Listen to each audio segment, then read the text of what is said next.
but I am delighted to welcome the Right Honourable Rory Stewart to our conversation this evening. He served from May 2010 till November 2019 as MP for Penrith and the Border, and all but the last 2 months were as a Conservative Member of Parliament. Rory has held a number of very senior positions. His ministerial offices as Secretary of State include international development, prisons, Africa, as well as chairing committees on development, food and rural affairs, and defence. Rory Stewart was candidate for the leader of the Tory party, making it through till the third ballot last June. He'd worked with Michael Gove to prevent Boris from winning. And until a couple of months ago, Rory Stewart was independent candidate for Mayor of London. Rory was born in Hong Kong. He is a ranking officer in the Black Watch. He has an exciting and diverse pre-parliamentary career as a diplomat, serving in Indonesia, Montenegro, Afghanistan, and Iraq. And he received an OBE for his services in Nasiriyah in Iraq in 2004. He has prize-winning books on Afghanistan, Iraq, and foreign aid intervention, a topic which is very much at the forefront of today's news. Rory's made a name for himself walking the length and breadth of Britain, conversing with people, offering to skip on their sofas to discover their London in the days when you were able to visit people in their homes. I highly recommend Rory's 2015 House of Commons address on hedgehogs. Yes, you heard me right. It runs for almost 15 entertaining and fact-filled minutes. I learnt from it that hedgehogs were reputed wrongly to have 5 teeth, and these 5 teeth are associated with the 5 excuses we make to avoid doing what God wants us. Those 5 things are learnt from Moses, our greatest yet most reluctant leader. So what are the 5 things associated with the hedgehog's 5 teeth? Number 1, I'm not adequate for the task. Number 2, I don't know enough. Number 3, people don't take me seriously. Number 4, I'm no good with words. And number 5, I'm not willing. Rory describes the hedgehog with great admiration as an eccentric little animal, but Rory himself is no hedgehog. He is accomplished, knowledgeable, proven, articulate, and bounding with enthusiasm. Rory Stewart, we thank you for joining us this evening. Thank you very, very much for having me, and I hope you can hear me clearly. That's we can hear you at my end. So, great. Rory, you said you enjoy doing stuff and love government. And what is it that got you into public life? I think it really began very early. My father was a civil servant. My grandfather was a GP in Wimbledon. And I grew up admiring my father immensely. He was in the diplomatic service, so I grew up admiring him in Hong Kong and Malaysia. And I think even when I was a teenager, I never really considered going into business, for example. I always imagined that I would be a civil servant or do something in government. Probably the most satisfying thing, though, that I'd done in my life was setting up a charity in Afghanistan, where we started in the center of the old city of Kabul. We came in, we cleared nearly 35,000 truckloads of garbage out of the old city. We restored probably over 100 buildings. And we created a clinic and a primary school and created jobs for people. And I think that was probably the most satisfying thing I'd done. And it was from that I came into politics, because I was frustrated with the way that politicians were dealing with places like Afghanistan and Iraq. And I wanted to come in to change that. Right. Who are the people who initially inspired you in life? So I was very inspired by, when I was a young boy, by very classical figures. So people, I remember as a young boy being very excited by Alexander the Great. My rocking horse was called after his horse.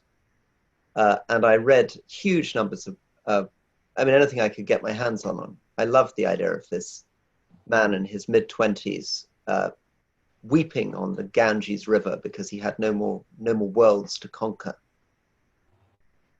Right. And teachers and people you encountered who influenced you? I think at my prep school, I went to my primary school was in Oxford. Um, I had wonderful, wonderful English teachers there. And then again at Eton, terrific history teachers that made a huge difference to me. There was a man called Robert Franklin, who was a fellow of All Souls, who had cerebral palsy and taught me medieval history. And it had the most charming manner. Every time we'd ask a question, he'd say, "What a very interesting question. I will look it up and get back to you next class." He never did, but it was a lovely way of dealing with precocious questions. So you learned to become a politician from people Exactly, who that's right. promises they Exactly. didn't fulfill. Exactly. Right. Um, just on your most recent experience, is it possible to make it as an independent in this country? I think it's very, very difficult. So I ran to be Mayor of London, and I think I might have had a chance if we'd had the election in May. An outside chance, but a chance. But what I learnt is that if it's extended longer, as it would have been, it was delayed for a year by COVID, the sheer financial costs of trying to keep a campaign going and campaigning against the big established parties is prohibitive. You have to obviously have thousands of volunteers in the field, and all of them need to be coordinated. You need to be printing your literature. You need to be getting your billboards out. You need to be getting people out on the streets, pushing things through doors. And then you need quite an impressive organization to deal with the media, to deal with queries, to develop your policies. All of that means that unless you are very, very wealthy, I mean, it probably costs, it's difficult to put a figure on it, but the current Mayor of London probably spent £4 million on his last campaign, which was Labour Party money.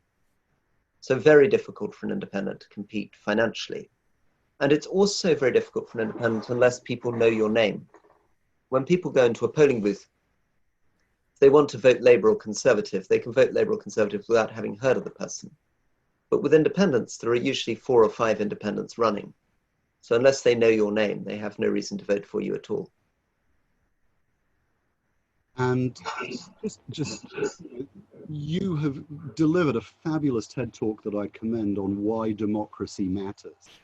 And do you think it would be lovely if you tell us why you think democracy matters? But does the party machine and the apparatus you've just described squash real democracy?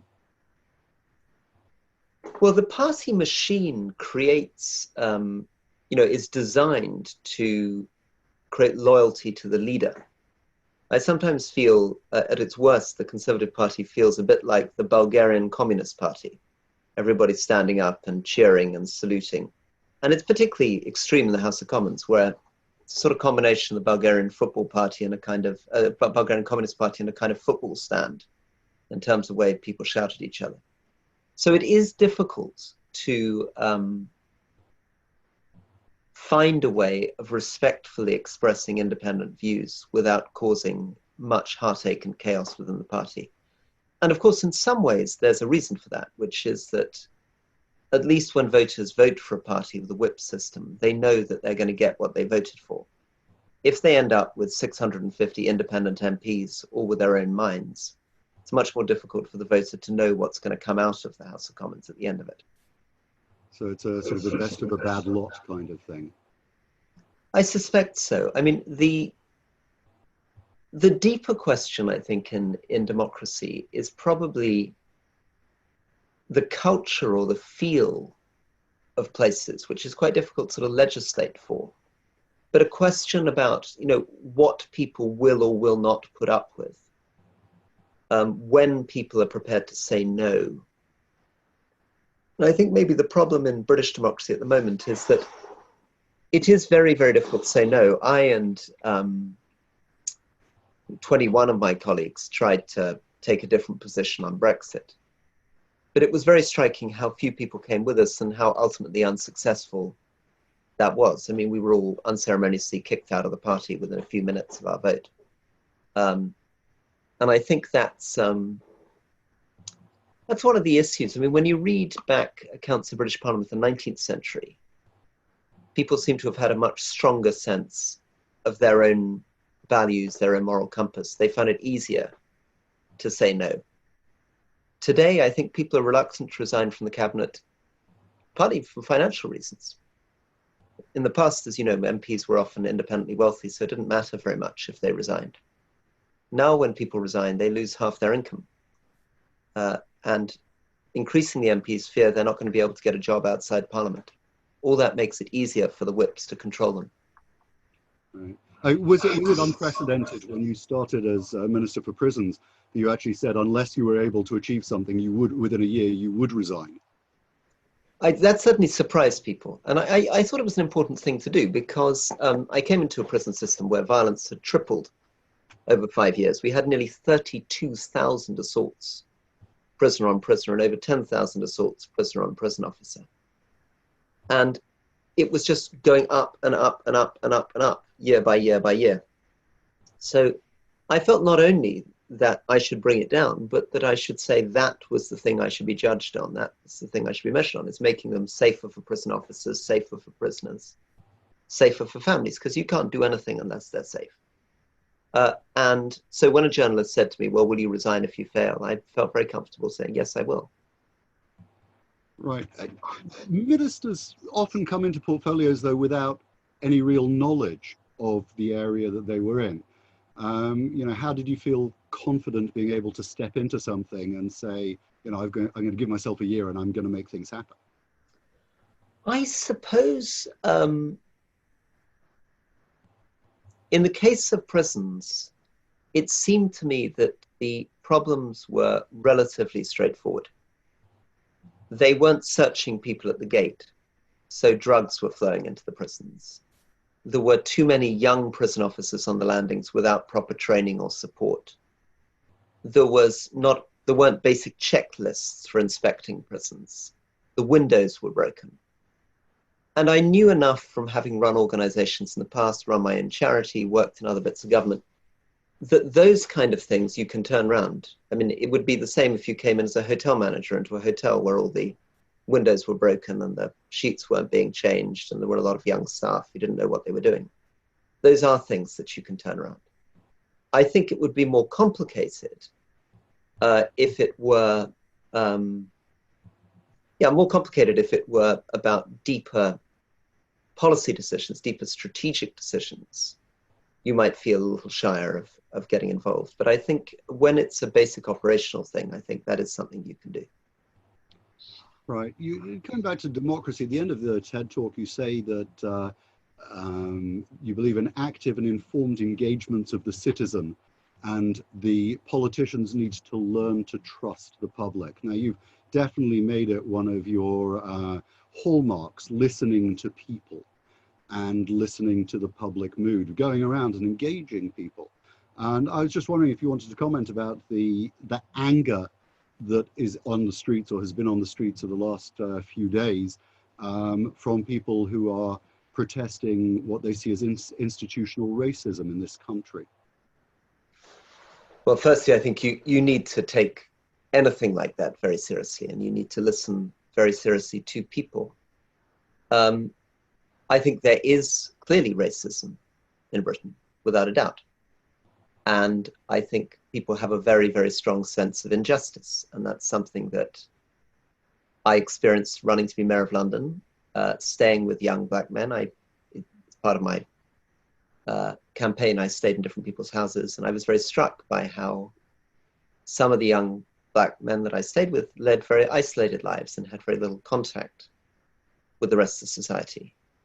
I mean, we're clearly in many ways a very impressive multi-ethnic society in London. I mean, there's a lot that we have to be proud of. But there are also many ways in which our communities are surprisingly divided and have quite unequal access to things. How would you be addressing that as, had you succeeded as mayor? So one of the ways I thought about it is it struck me that London, in a way, isn't really 32 boroughs. It's better to think about it as maybe 700 villages. And it's about making sure that every one of those villages has a real center, a real place that works for it. And in a way, I sometimes feel that some communities have done better at that than others. So the Jewish community, for example, seems to have a very, very rich and very effective civil society engagement, whether it's supporting the elderly, or whether it's working on mental health, or whether it's running cafes for charitable purposes, or simply finding a combination of food, community space, and those kind of charitable activities. But other communities, the Afghan community in London, for example, and I remember walking with some young Afghan men in Hendon, not very far from where you are, and being very struck by the fact that when we were trying to get a cup of coffee, we walked down this rather bleak road with no coffee shops anywhere. I mean, that of course would be more true today, and eventually ended up in the Starbucks and the Sainsbury's after 250 yards down a very cold road.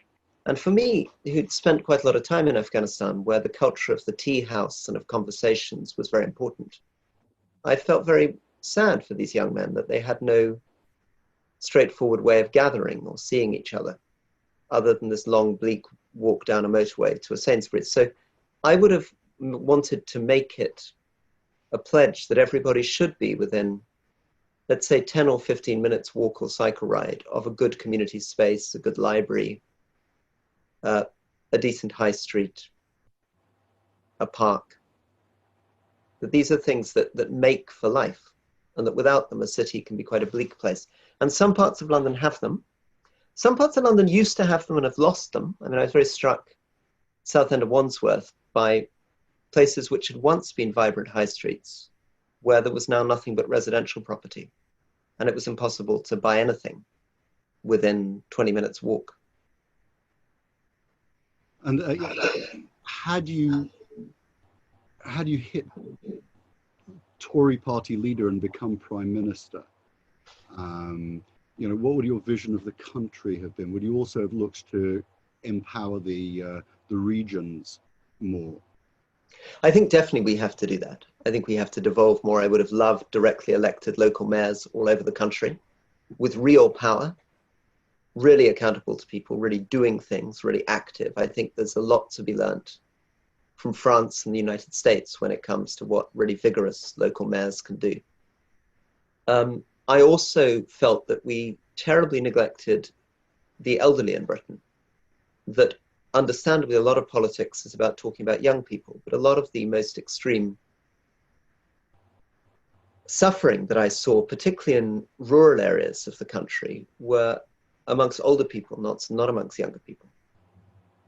I also felt terrible problems in mental health, that we hadn't really worked out how to engage with that, and that we needed a much more tailored solution, that instead of talking all the time about equality, instead really thought about how to provide decency, how to provide decent conditions for people, how to say that we live in a kind of country where nobody should live in that way, where we're going to make sure that you are properly looked after.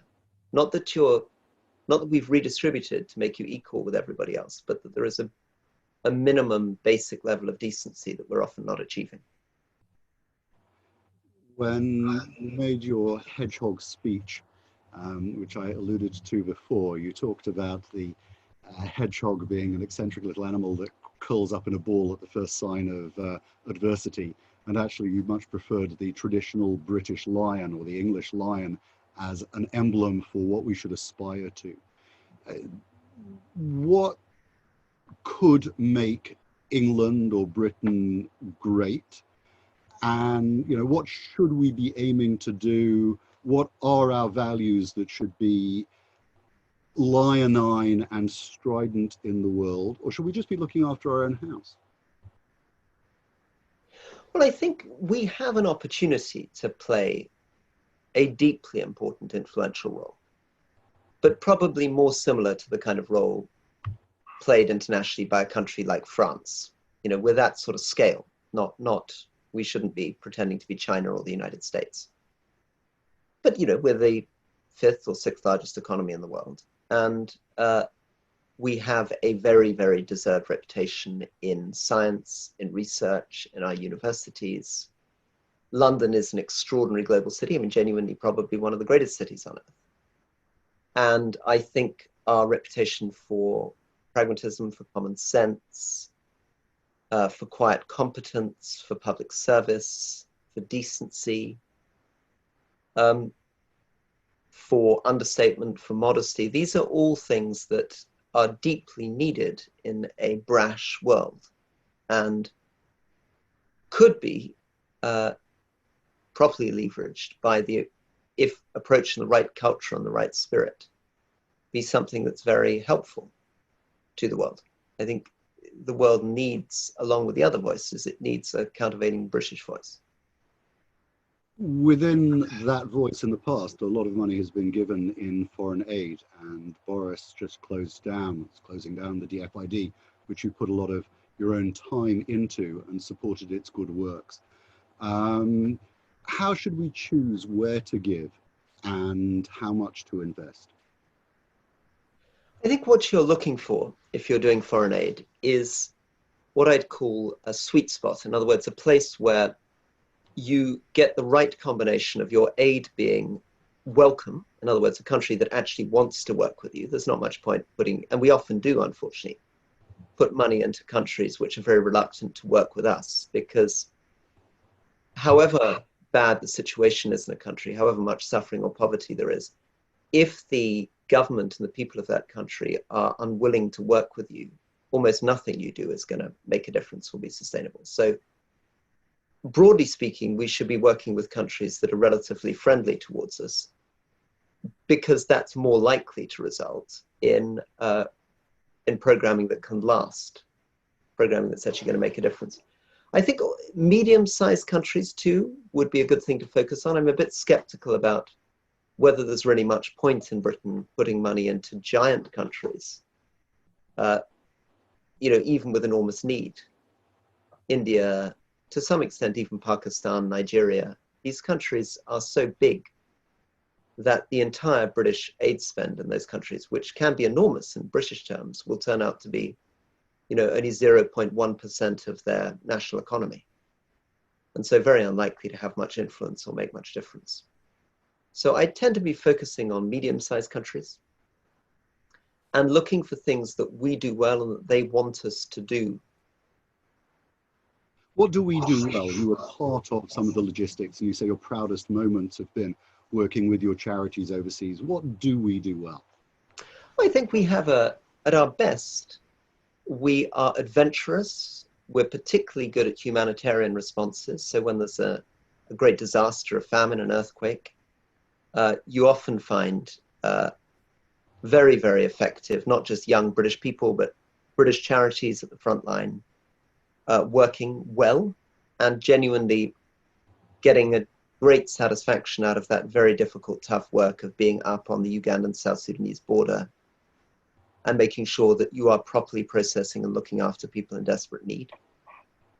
We have a good track record in supporting good education programs. I think DFID has a good understanding of what makes an education system work and how to ask the questions about what isn't working. I think the risk, though, is that we began to be in danger of using a lot of jargon and getting too far away from the ground, having too many people sitting in headquarters, creating grand theory, and not enough people out there in the field actually checking whether the projects were working. Because a lot of development work isn't actually theoretical or intellectual. A lot of it is making sure that you've built that water and sanitation project properly and that it's properly checked, or that if you're teaching young men in northern Nigeria carpentry, that the tools are there and that the teachers unlock the tool shed, and that if they're teaching cooking, you've actually plugged in the stove. You've got a lot of faith in people doing things. And one of the programs that you were keen on as part of your mayoral campaign was what you described as a Tinder for volunteers. And in fact, I've spoken to George and Eve about the Spare Hands program that has come out of that. And just elaborate on that vision. So the Spare Hands program is an attempt to do this, an attempt to produce an app on your phone which would allow you to link volunteers, charities, and people who are in need. I mean, my initial idea was I was very struck walking around many areas of London that people would say, I really want to support, for example, young people. But what I'm doing is I'm giving money to a charity for young people that's working with young people in other parts of the country, but I feel no connection in my own street or neighborhood. What I want to do, they would often say, is if somebody said to me, can you give up 2 hours a week to spend with an older person? I'd love to do it, but I'd particularly love to do it if I was told that Mrs. X at number 57 in my street would be happy to see me on a Wednesday evening. So it's about using technology to take people's goodwill and make it easier for them to volunteer. Right, I'd just like to invite anybody who's got questions to use the raise hand button in the participants panel. That's a fair way of seeing who is interested, and I will unmute you and invite you to come in. Just before that, you supported Michael Gove against Boris at the end of the leadership campaign. What are your thoughts about the current leadership of our country?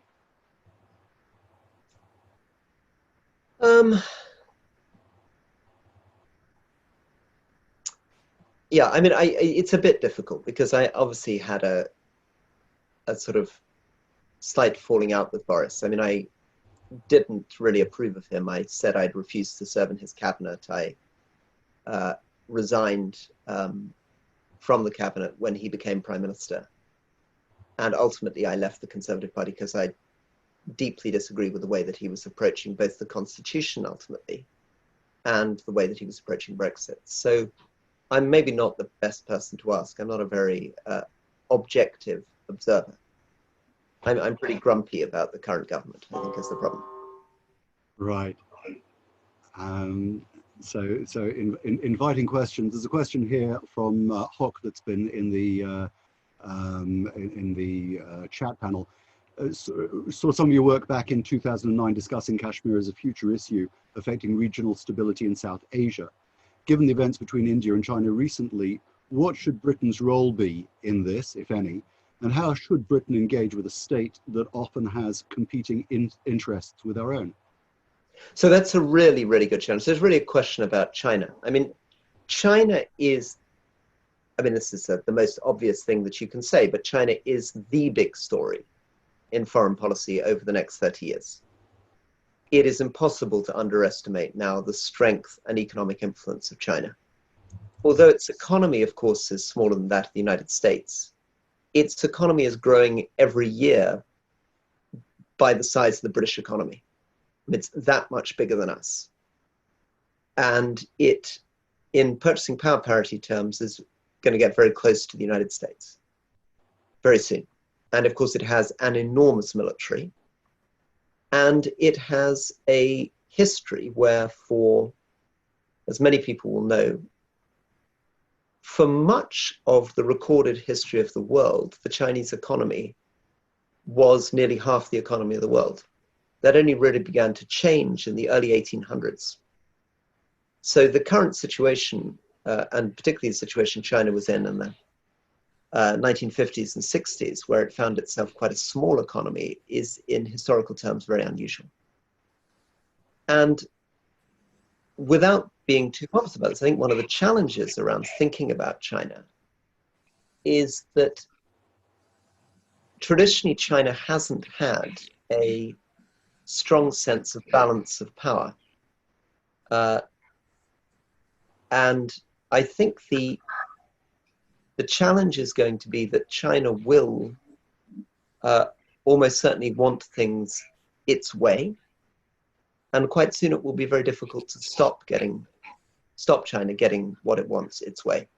For Britain, that's been true a very long time. I mean, it's the notion that the Chinese have really cared much about what Britain thinks about the world has clearly, not been true for probably 30, 40, 50 years. I think China took much more seriously the US, Russia, in a different way, Japan. Not because they felt any great obligation towards them, but that they could appreciate the potential power or threat that they posed to China. Now that China is in a dominant position, I think we all need to be very, very concerned. And I think the United States in particular, and democratic countries like Britain, need to think very, very seriously about how they relate to that. And the big trade-off, which is so difficult, is between people who think that the best way of dealing with it is to engage with the hope that they will become, over time, more friendly partners, and people who are more pessimistic and think that they're very unlikely to change the kind of behavior that we've seen in Tibet or Xinjiang or Hong Kong. Their views on human rights are not likely to change. Their views on national sovereignty are not likely to change. And therefore, it's maybe unrealistic to expect them to become a sort of a partner in a liberal democratic world system. Thank you. I've got a question from Jeremy Mindell. So following on from that, Rory, given that hostilities have broken out yet again between India and China, causing at least 20 deaths of Indian soldiers yesterday, Britain has very strong links, obviously, to India, part of the Commonwealth, a long historical link. Should we be offering all, possible support to the Indian government? Should they ask it in terms of technological, drones, etc., in their current conflict with China? That's a very, very good question. I don't have an answer for you. I think traditionally Britain would have been very, very wary about picking sides in those types of conflict. I mean, when vast Asian nuclear powers end up standing off one against another, it becomes very, very difficult to get involved. But I think, Jeremy, that you are right, that we share more in terms of our values and our history with India than we do with China. And that I think it would be India, with all the complications of India, is a democratic state, has a very strong historical link to Britain, and would be a more natural ally. On the other hand, for historical reasons, it's extremely unlikely that India would appeal to Britain for help. That's something that was very striking.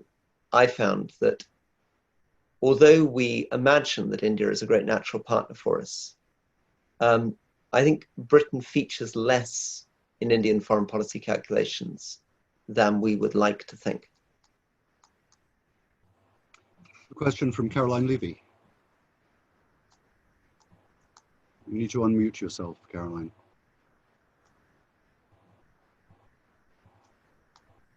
Hello. All right, Caroline has got her hand up. So a question from Baroness Rosa Altman. She says, "Hi Rory, lovely to see you and thank you for doing this interview. Your comments are fascinating. Can I please ask you whether you think the Tory party has changed and what do you believe its core principles now are?" So I think the Conservative Party has changed.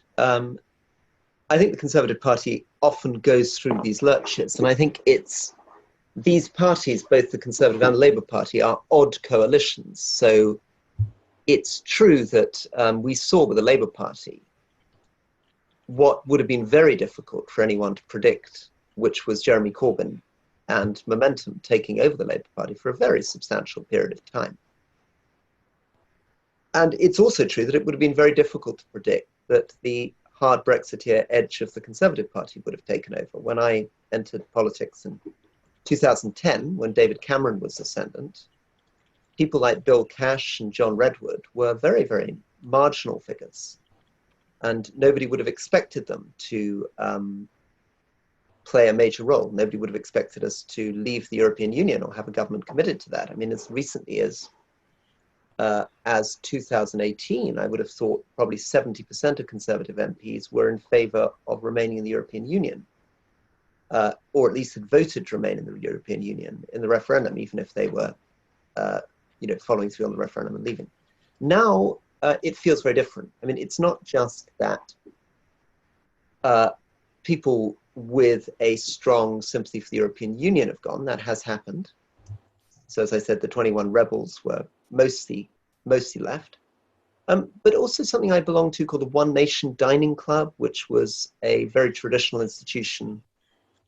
Almost every member of it that was there with me left Parliament. I think there was nobody left by the end of the term. Also, a lot of the more traditional Conservative MPs have left. So people like Richard Benyon or Nicholas Soames or Nick Hurd, all of whom had parents, grandparents, great-grandparents who were members of Parliament, and in some cases, 4 or 5 generations before that, have gone, meaning that the House of Commons has lost some of that more traditional flavour of people who's felt, I suppose, part of a culture that stretched back to the Parliament of the 19th century, and where Nicholas Soames could quite understandably say, you can't tell me what the Conservative Party's like. I'm Winston Churchill's grandson. I've got a good sense of what the Conservative Party's like. I've seen it since I was a child. That's gone now. And it feels less centered as a party. It feels more adrift. Question from Freddie Fulton. Hello, Mr. Stewart. Thank you so much for talking to us. This might be your most difficult question yet, but I understand in 2012, Brad Pitt bought the rights to your life story to make a film, and I was wondering who you would choose to play the leading man. Freddie, thank you. That's a very good question. So I've thought about this long and hard, and I have come to the conclusion that I want Danny DeVito to play. Yes, he's a great actor. Good choice. Thank you, Freddie. Thank you. Right, just a reminder, if anybody's got questions, please do raise your hands in the participants tab. What have you found the hardest thing about the last couple of months of lockdown? Well, I mean, the great blessing for me is that I get to spend so many hours a day with my 5-year-old and my 3-year-old. And it's such a blessing that, I mean, I was very lucky. My father was 50 when I was born and was moving towards semi-retirement when I was 4 or 5, and could therefore spent nearly 3 hours every morning with me. But I'd never been able to do that with my son, and felt very guilty that I wasn't able to spend as much time with my children as my father spent with me. And coronavirus has given me the chance to do that. It's wonderful. I read to them at breakfast time. I read to them in the evenings. I teach my son Sasha formally 3 hours in the afternoon, and have had the great privilege of seeing him learn to read and write, which he couldn't do before. So it's been that's been the great delight for me. Right. Tony, you had a question.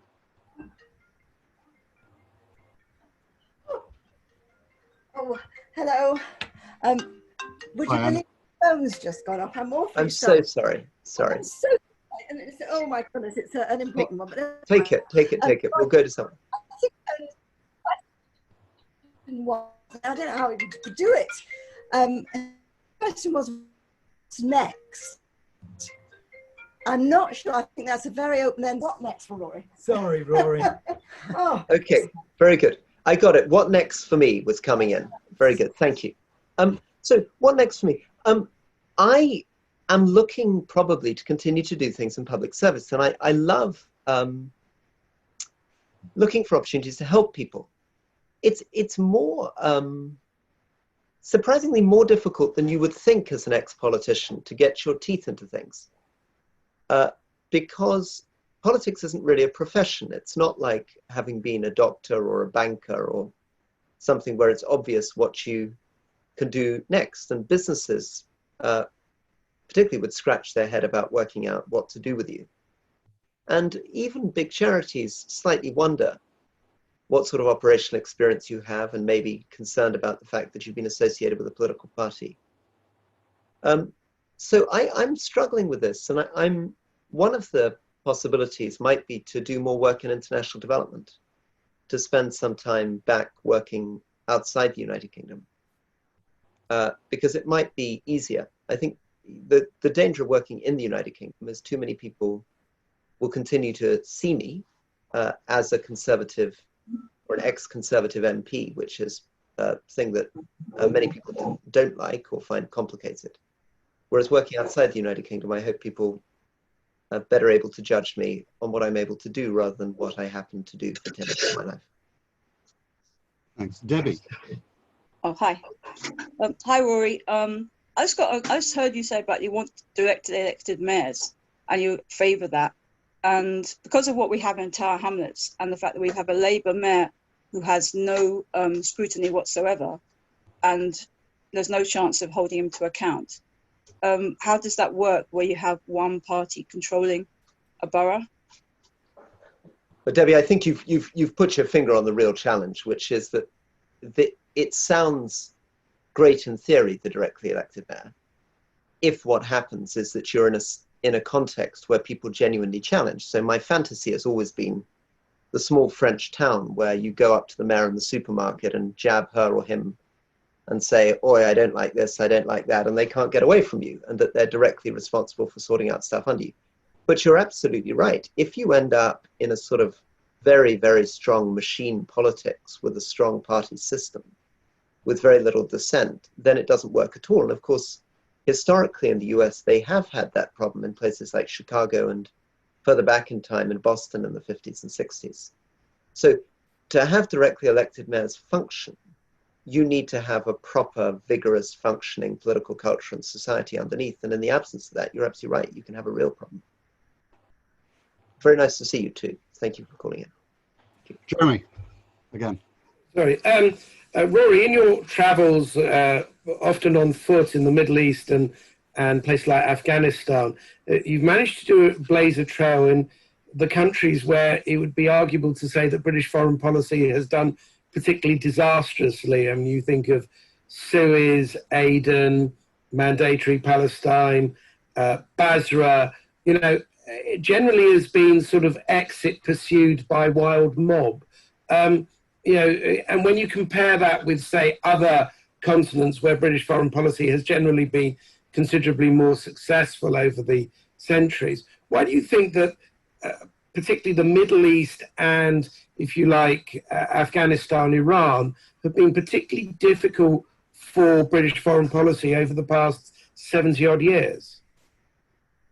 So, Jeremy, I mean, I agree with you that there's a lot of those places hasn't gone well.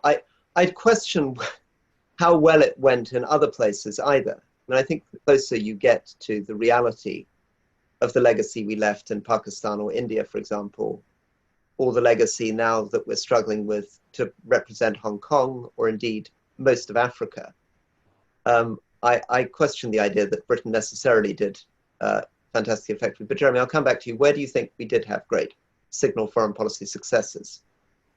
So, I mean, clearly, if you think about the formation of NATO, if you think about the way that in most of the empire we managed to get from an empire to a commonwealth and leave on pretty good terms, that would include most of Africa, would include, I mean, you know, indeed in India and Pakistan, certainly in India, we left a functioning democracy, a certain amount of rule of law, courts, a system of civil service and so on. I would argue that you don't just have to go to the old Commonwealth of Australia, New Zealand, Canada. You can look at a lot of countries where A, Britain left decent infrastructure, B, it left a democratic ideal, and C, it left on friendly terms. You can find that almost nowhere in the Middle East, with the exception of possibly some elements of Israel and some elements of Jordan. We seem to have uniquely failed, and as I say, in places like Aden, Suez, Basra, Iraq, you know, it's been exit followed by, you know, pursued by bear, as Shakespeare might have. Yeah, but I think, you know, things are not that great in Somalia they're not that great in Sudan. Well, Somali was mainly Italian, remember? Had a very small bit, and that bit that is actually was British Somaliland would like to secede from Somalis. I don't think you were doing that. Sudan. I'm not sure I'm that optimistic at the moment about Tanzania. I'm not that optimistic about Uganda. I'm not that optimistic about Zambia. You know, I'm not that optimistic, unfortunately, about Nigeria. And so I think the exception really was, in terms of British colonial rule, was really in Southeast Asia. The standout cases of apparent success were Malaysia, Singapore, to some extent India, but a much more complicated legacy in Pakistan and Bangladesh. And a relatively complicated legacy in Sri Lanka. My father was a British civil servant in Malaya from 47 to independence in 57, and then returned to work in Malaysia and felt deep, deep pride in all those things that you're talking about: rule of law, institutions, democratic handovers. But I think looking back now over 70 years, it's less clear to me now that the key secret element was British imperial role, because Thailand, that was not a British colony, has arguably performed better than Burma, that was. South Korea, which was not a British colony, has performed as well as Malaysia, that was. I think it's much more likely to be that these countries themselves either had deep histories of state formation, or in other cases, very strong entrepreneurial classes, particularly of the overseas Chinese in places like Singapore. And in the absence of those things, in the absence of that state history, in the absence of those particular cultural institutions in the Middle East or Africa, I think it was more difficult. Why do I like the places where you get pursued by a bear? Well, I like adventure. I like being pursued by a bear. I'm much less interested in sitting in Seoul admiring South Korean mid-rise architecture than I am meeting bears. Question here from Paul. If you could make one change to social policy, what would it be?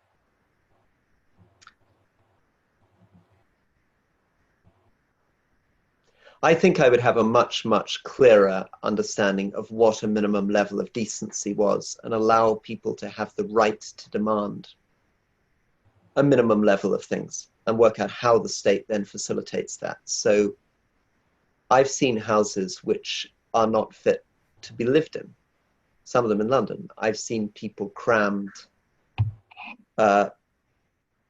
certain parts of London, 12, 14 people crammed in garden sheds and back gardens, which isn't fit to be lived in.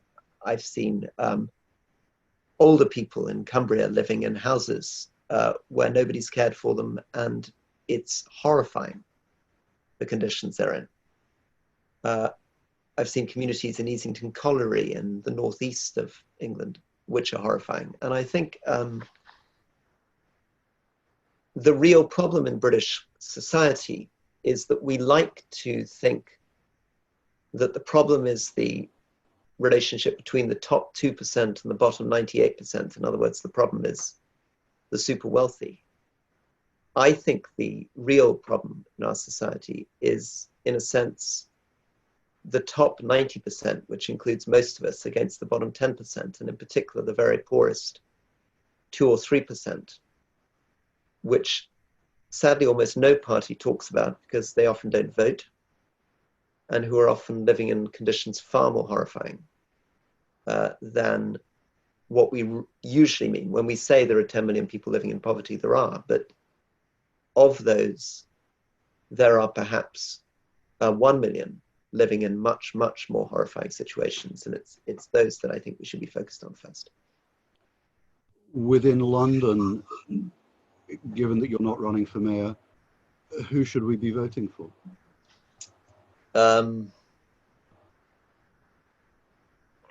Yeah, I have no views on that at all. Encourage people to consult your consciences on that. I mean, I think what do you look for in a mayor? I think you want somebody who really sees the potential of the office, who's really excited about what you can do as mayor. What you don't want is somebody who wants to be the mayor. You want somebody who's going to do stuff and who feels they're in charge and doesn't spend their whole time saying, not my fault, it's the fault of the central government, and passing the buck. So the great thing that London has not achieved is it's had ceremonial mayors largely, partly because I think we've got this tradition of the Lord Mayor, people who think the job of a mayor is to be a sort of ambassador and preside. What we need is a mayor who wants to do stuff, who really wants to run things, to be running the Metropolitan Police, running the transport system. And I don't feel we've managed to get that yet. And do you have any leadership aspirations for the future? I don't think so, Rabbi. I mean, I don't know whether I'll regret saying this in a few years' time, but I feel that I've been in public service for 29 years, and I've given 10 years of my life to elected democratic politics. And it's exhausting. It's bad for you. It's bad for your body. It's bad for your soul. It's bad for your mind. I didn't like the kind of person I was becoming.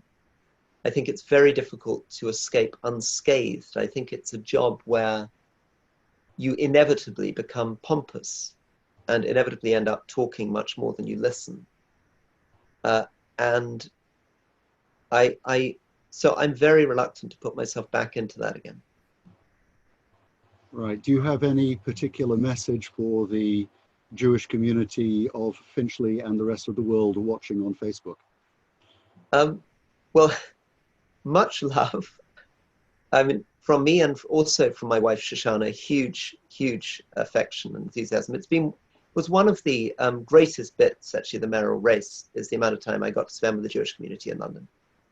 I'd been a Cumbrian MP, and in Cumbria there really isn't much of a Jewish community, and suddenly I found myself being able to spend time in JW3 or spend time in Golders Green, or Jewish World Relief Gala has been a real rediscovering of both my grandfather's Jewish roots, but also my wife's Jewish identity, and I feel very, very lucky to feel a semi-detached part of the Jewish family in London, and thank you very much for having me. So thank you very much for giving us the opportunity to spend time with you this evening.